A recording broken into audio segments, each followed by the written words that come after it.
Bismillahirrahmanirrahim. Assalamualaikum warahmatullahi wabarakatuh. Terima kasih kepada ibu-ibu yang sudah menyempatkan waktunya untuk hadir dalam acara diseminasi pemahaman budaya positif. Saya di sini sedang melaksanakan tugas untuk pemenuhan guru penggerak, yaitu menyebarkan pemahaman budaya positif. Bapak Ibu mungkin pernah dengar ya budaya positif? Budaya positif itu apa ya? Ya, budaya positif itu merupakan perwujudan dari nilai-nilai atau keyakinan universal yang diterapkan di sekolah. Budaya positif diyakini mampu menciptakan kolaborasi antar warga sekolah, juga orang tua, murid, dan jika terlaksana dengan baik akan memunculkan serta mengembangkan nilai-nilai positif yang dimiliki murid dan akan menciptakan pribadi-pribadi yang berkualitas dan berkarakter baik sesuai dengan profil pelajar Pancasila. Nah, di sini ada 7 konsep dasar budaya positif. Yang pertama, perubahan paradigma belajar. Yang kedua, disiplin positif. Yang ketiga, kebutuhan dasar manusia. Yang keempat, motivasi perilaku manusia. Yang kelima, posisi kontrol. Yang keenam, keyakinan kelas. Dan yang ketujuh adalah segitiga restitusi. Kita lanjut ke yang pertama, perubahan paradigma baru. Nah, pembelajaran dengan paradigma baru itu merupakan pembelajaran yang dirancang berdasarkan prinsip pembelajaran berdiferensiasi, sehingga murid belajar sesuai dengan kebutuhannya berdasarkan tahap perkembangan menurut teori psikologi modern untuk mewujudkan profil pelajar Pancasila. Nah, sekarang coba ibu kepalkan tangan. Nah, sekarang bayangkan bahwa ibu menyimpan sesuatu yang sangat berharga di dalam kepala tangan ibu. Ibu perlu menjaga benda tersebut sekuat tenaga ibu karena begitu pentingnya untuk kehidupan kita, kehidupan ibu sendiri. Nah, kemudian coba ibu berpasangan, coba minta teman yang sebelahnya itu silahkan melakukan berbagai cara, entah itu merayu, entah itu apa, mengiming-imingi apa. Coba bisa tidak merayu temannya untuk membukakan kepala tangannya itu. Coba ya, bebas, boleh marahin, boleh ngegoda, boleh ngiming-imingin apa. Coba gantian, ya coba rayu, dirayu, dipaksa, dia bakalan ngebuka enggak? Coba dirayu gimana gitu? Ya boleh. Bisa lihat dari tangan tidak? Bisa lihat dari tangan. Tidak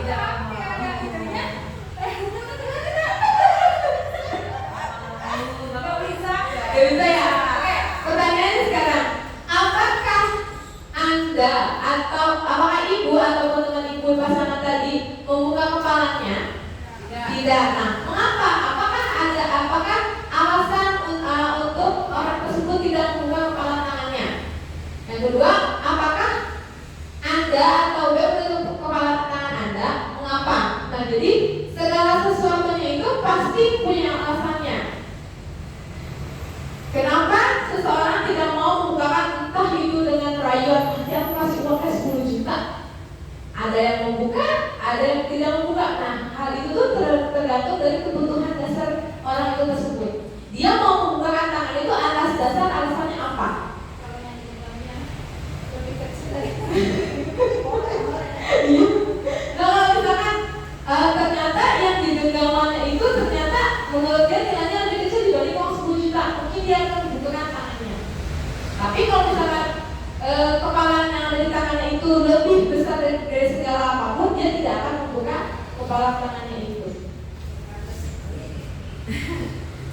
Nah, jadi sekarang pertanyaan itu, siapa yang sesungguhnya mengontrol? Nah, betul ya. Jadi tentunya kita sendiri yang memegang kontrol atas kepala tangan kita. Apakah kita membuka atau menutup kepala tangan kita itu tergantung pada masing-masing sesuai dengan kebutuhan dasar yang kita butuhkan saat itu.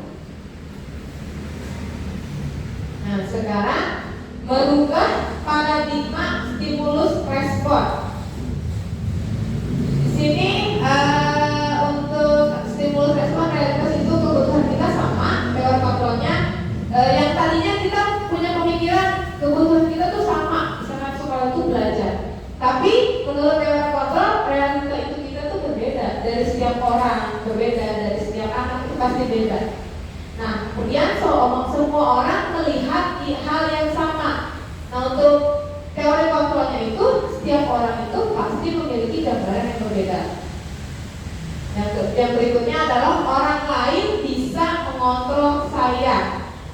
Tapi menurut teori kontrol itu hanya diri kita sendiri yang bisa mengontrol kita. Kita tidak bisa dikontrol oleh orang lain. Kalaupun kita bisa dikontrol oleh orang lain, itu berarti diri kita mengizinkan kita untuk dikontrol oleh orang lain.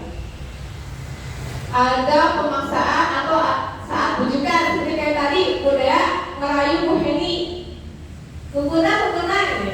Tapi Bu Heni tidak mau buka walaupun sama Bu Dea sudah dibujuk-bujuk. Nah, teori kontrol itu Anda tidak bisa mengontrol orang lain.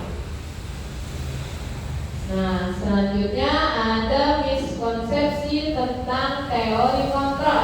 Yang pertama adalah ilusi guru mengontrol murid.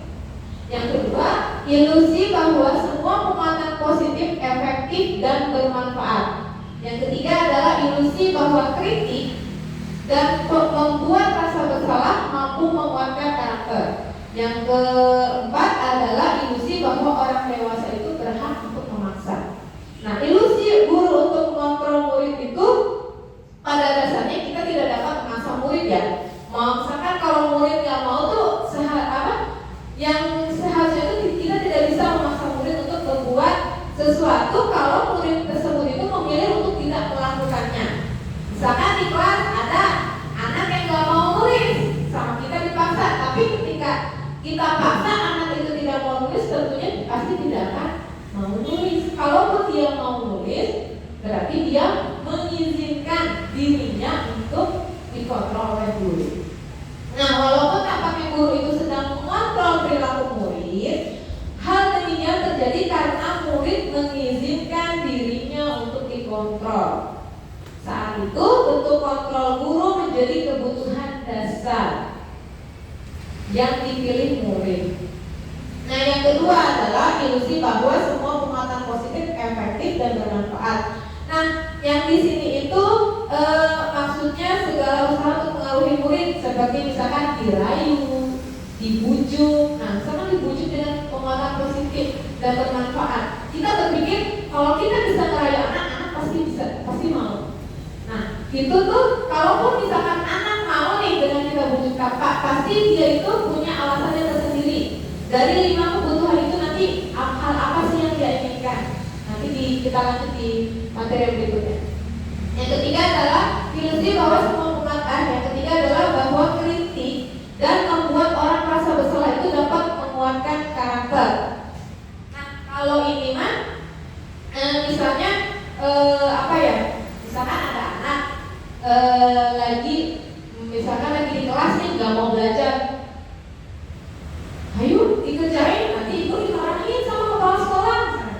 Nah, dengan kita berbicara nanti ibu dimarahin oleh kepala sekolah, berarti kita itu secara tidak sengaja membuat anak itu merasa bersalah kalau dia tidak mengerjakan tugasnya itu, nanti ibu yang dimarahin oleh kepala sekolah. Itu contohnya. Yang keempat, ilusi bahwa orang dewasa itu berhak untuk memaksa. Nah, banyak orang dewasa yang percaya bahwa mereka itu memiliki tanggung jawab yang membuat murid-murid itu melakukan hal-hal tertentu. Apapun yang dilakukan itu dapat diterima selama ada sebuah kemajuan berdasarkan sebuah pengukuran kinerja. Nah, pada saat itu orang dewasa akan menyadari bahwa perilaku memaksa itu tidak akan Jadi kalau misalkan kita berhasil memaksa anak, nah itu tuh tidak akan berjangka panjang, tapi sehari tahun menceritakan. Ayo kamu nulis mau, tapi nanti ketika lain hal dia nggak mau nulis, dia tidak mau. Jadi dampak itu hanya berjangka pendek. Nah yang ini adalah disiplin positif. Nah arti disiplin itu berasal dari kata disiplina yang artinya belajar. Disiplin mengacu pada disiplin diri yang memiliki tanggung jawab terhadap apa yang dilakukannya berdasarkan nilai-nilai yang diyakini. Jadi disiplin positif itu merupakan salah satu cara penerapan disiplin yang bertujuan untuk menumbuhkan kesadaran serta memberdayakan murid tanpa imbalan penghargaan, ancaman ataupun hukuman. Nah, pernah dengar nilai-nilai kebajikan? Jadi dalam membuat disiplin positif itu harus ada nilai-nilai kebajikan yang ada di dalam poin-poinnya. Nah, nilai-nilai kebajikan itu adalah nilai yang disepakati bersama. Kalau disepakati artinya bukan hanya dari guru, tapi secara kasarnya seperti kesepakatan antara kita dengan para murid di kelas. Lepas dari suku bangsa, agama, bahasa maupun latar belakangnya. Dari profil pelajar Pancasila itu tentunya kita sering dengar beriman, bertakwa kepada Tuhan Yang Esa, dan berakhlak mulia. Yang kedua mandiri, bernalar kritis, berkebinekaan global, bergotong royong, kreatif. Nah, ada juga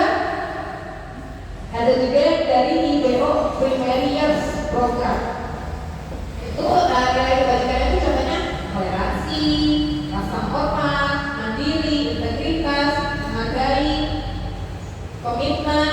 Ada juga yang dari keterampilan hidup, yaitu dapat dipercaya, lurus hati, pendengar yang aktif, tidak merendahkan orang lain.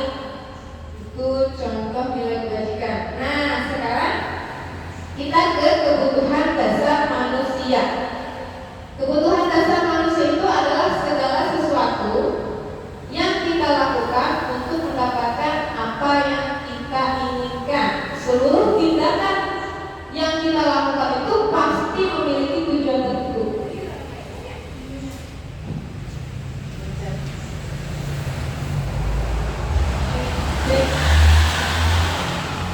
Pasti memiliki tujuan tertentu, dan semua usaha terbaik yang kita lakukan adalah dalam rangka agar memenuhi kebutuhan dasar yang kita inginkan.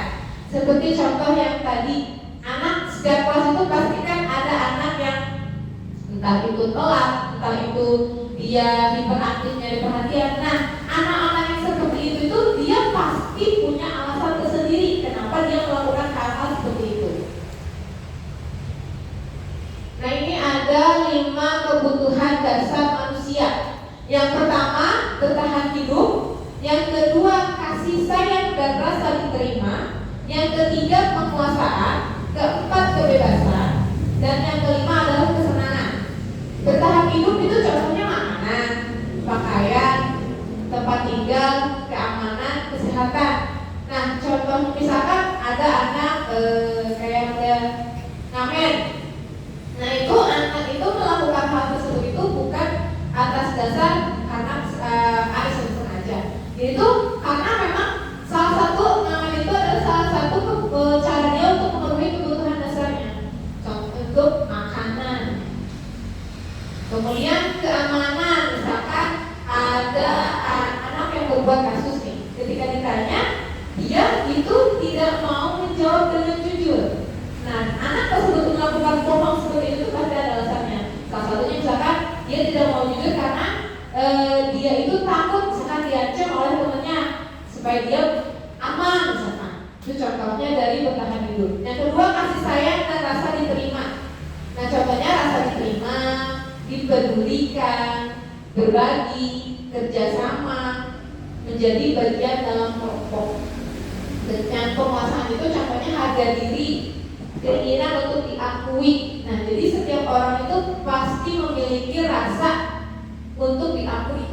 entah itu misalkan dengan pujian hebat, atau enggak dengan kita dengan kita memberikan senyuman apapun sebagai tindakan untuk menghargai usaha dia juga, dia pasti senang tanpa kita menyebutkan cara kita menghargai perilakunya.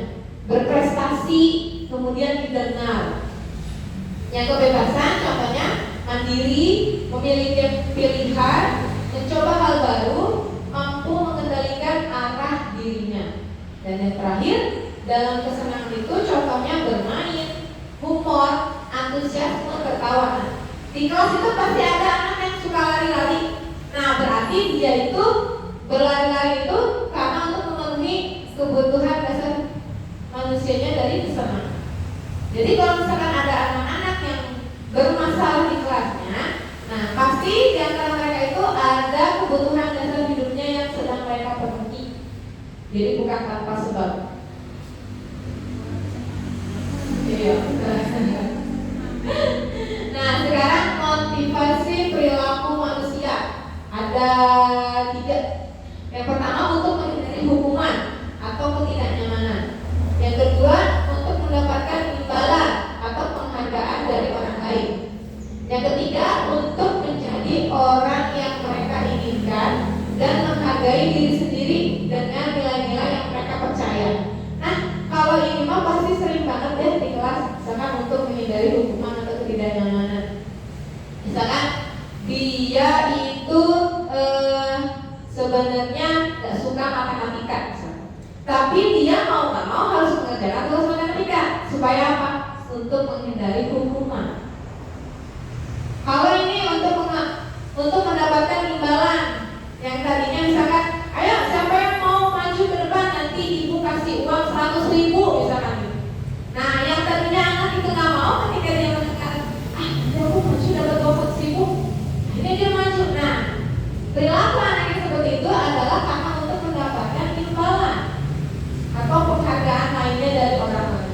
Nah, yang 2 tadi itu adalah motivasi ekstrinsik atau motivasi yang berasal dari luar, bukan dari dalam dirinya, bukan dari keinginan yang ada di dalam dirinya. Karena pertama, aku takut dihukum. Yang kedua, karena uang 100.000 tadi. Yang ketiga, untuk menjadi orang yang mereka inginkan dan menghargai diri sendiri dengan nilai-nilai yang mereka percaya. Nah, itu berarti tanpa harus dipaksa, tanpa harus dikasih duit. Jadi itu muncul dari keinginan yang ada di dalam diri anak tersebut. Nah, ini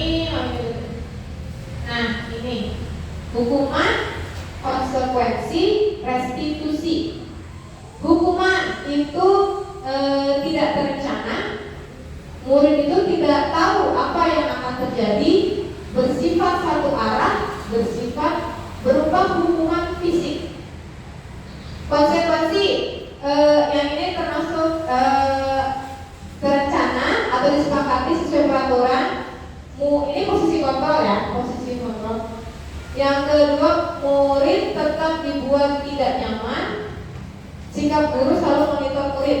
Restitusi itu proses menciptakan kondisi bagi murid untuk menciptakan kesalahan. Yang kedua, proses kolaboratif yang mengajarkan murid untuk mencari solusi sendiri. Nah, kayaknya lebih seringnya dari hukuman ya di kelas itu. Karena ada anak yang salah. Jadi di depan ada yang ngerjain tugas, pasti kebanyakan kalau itu mah biasanya disuruh berdiri di depan. Nah itu masuk ke dalam hukuman. Jadi kalau hukuman itu kita yang menentukan.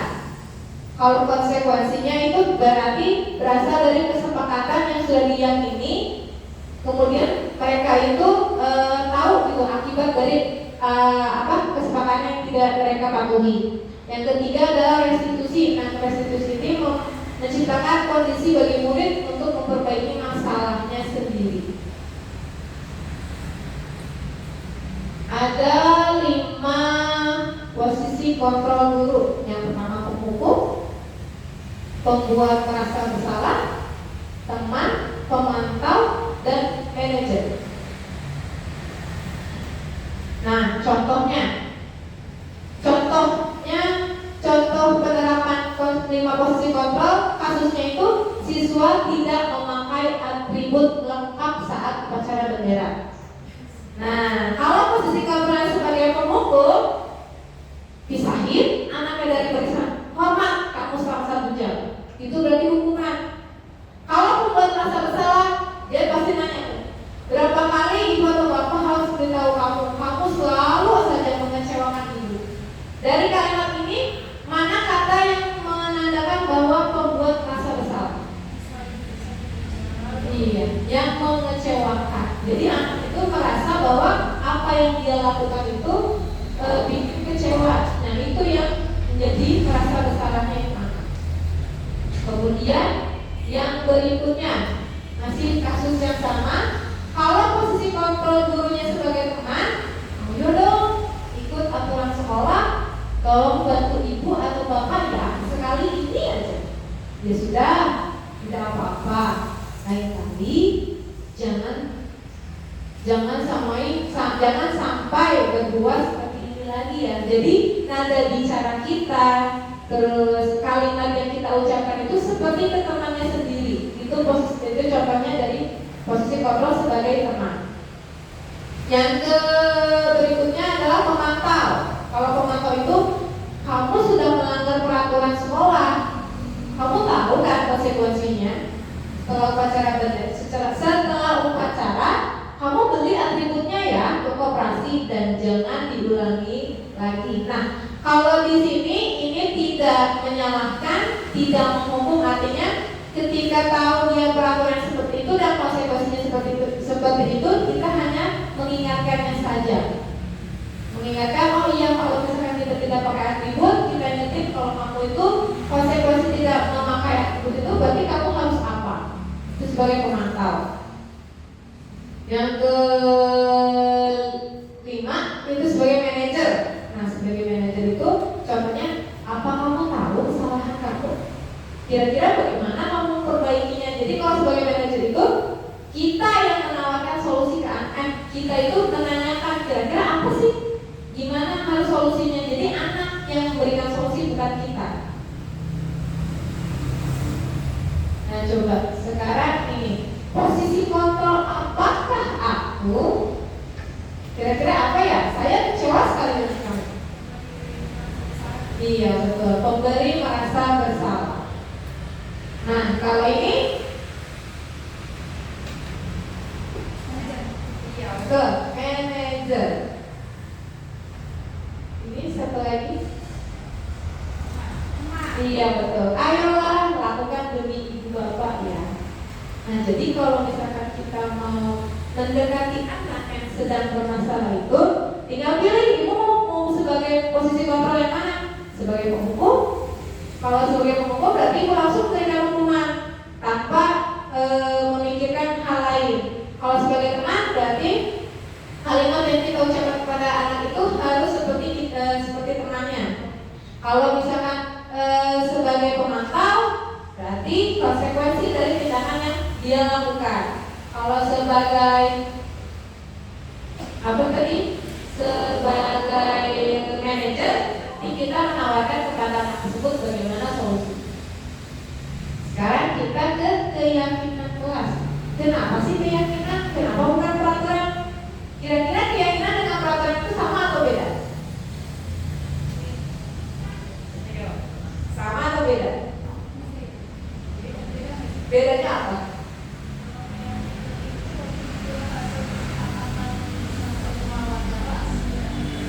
Ya, jadi kalau keyakinan itu betul kata Bu Heni lebih ke hasil kesepakatan kelas. Jadi kalau peraturan itu dibuatnya itu hanya satu arah oleh satu orang aja, semua orang wajib mau tidak mau harus menaati.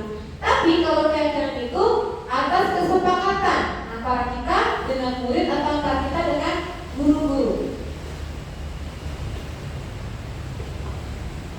Nah, dalam pembentukan keyakinan kelas itu bersifat abstrak ya. Jadi kita tidak bisa menentukan kamu harus ini, tapi abstrak.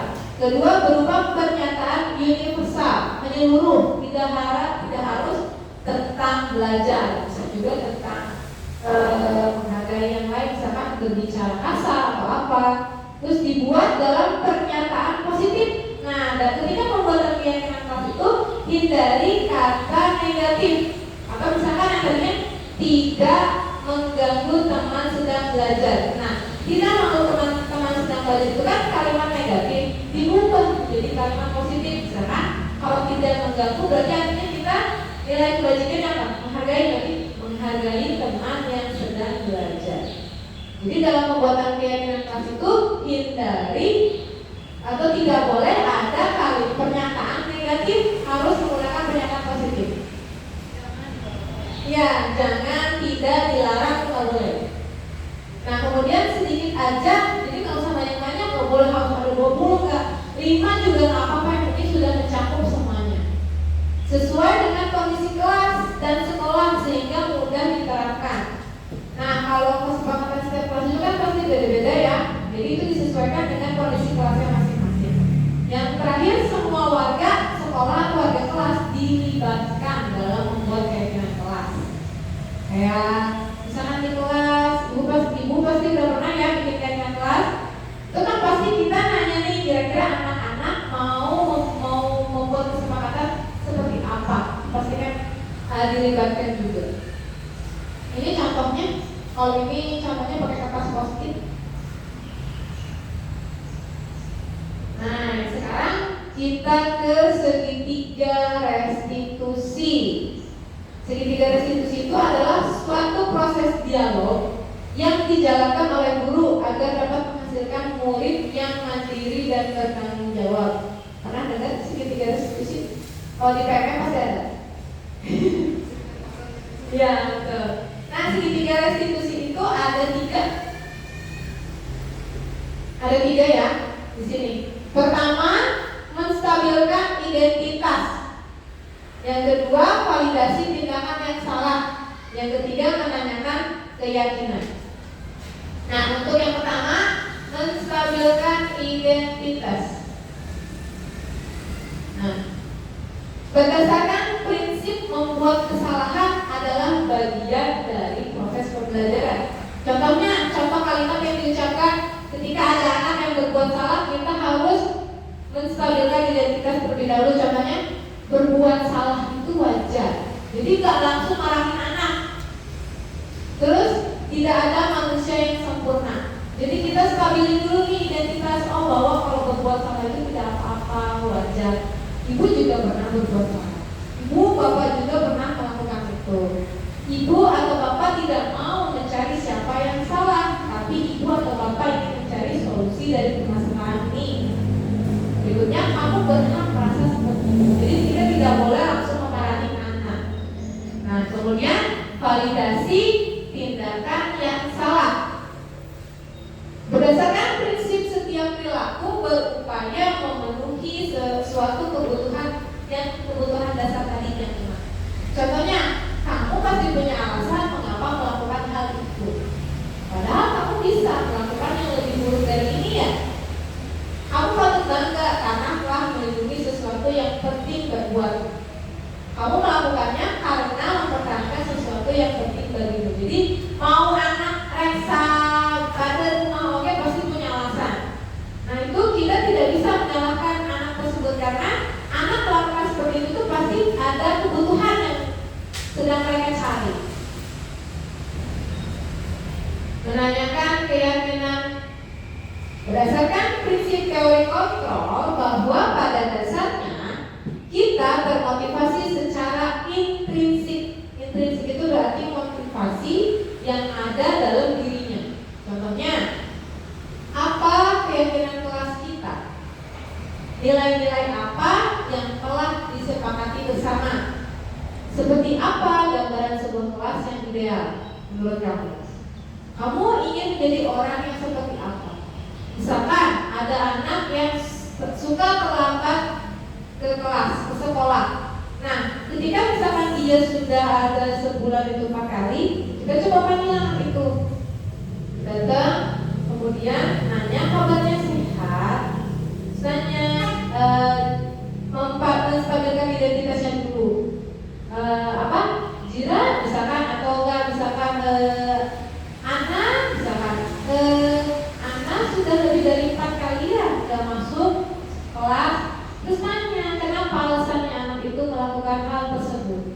apa alasannya dari. Kemudian kita beri menstabilkan validasi tindakan yang salah. Kita berikan validasi tindakan yang salah, kemudian setelah itu setelah itu kita tanyakan lagi, kan pasti di kelas itu ada keyakinan kelas. Nah, kita tanyakan kira-kira nilai keyakinan kelas apa yang sudah dia langgar. Karena kayak tadi disiplin waktu, berarti dia sudah tidak disiplin waktu. Nah, untuk penyelesaian solusinya jangan kita yang memberikan, tapi biarkan anak tersebut. Terus sekarang gimana? Kamu bersedia tidak untuk memperbaiki? Jadi kita yang nanya ke dia gimana solusinya, jangan kita yang ngasih solusi. Kalau kita yang ngasih solusi, nah nanti efeknya tidak akan jangka panjang, itu pasti akan jangka pendek solusinya itu. Nah, dalam penerapan program disiplin positif itu hendaknya guru memiliki standar kepribadian profesional dan sosial yang baik, di mana guru mampu merefleksi dirinya dalam posisi kontrol saat ini. Bagaimana perjalanan dirinya sebagai emong atau manajer yang menuntut murid-muridnya menjadi insan yang mandiri, merdeka dan bertanggung jawab. Jadi tugas kita itu hanya menuntut. Ibaratnya kalau kita menuntut anak kecil kan kita tidak mungkin memaksa belok useret, ya. Tapi kita menuntut anak itu punya bakat, punya minat kemana, kita arahkan. Terus kalau misalkan anak tersebut misalkan berbuat kesalahan, ya kita tuntun lagi, kita arahin lagi, bukan malah memarahinya, bukan malah menjudge bukan kamu bawor. Tapi setiap anak yang nakal itu pasti punya alasan tersendiri karena untuk memenuhi kebutuhan dasar manusia yang tadi ada. Yang seperti itu ya Bapak Ibu ya. Sekian materi budaya positif dari saya. Kurang lebihnya saya mohon maaf. Assalamualaikum warahmatullahi wabarakatuh.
Menurut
banyak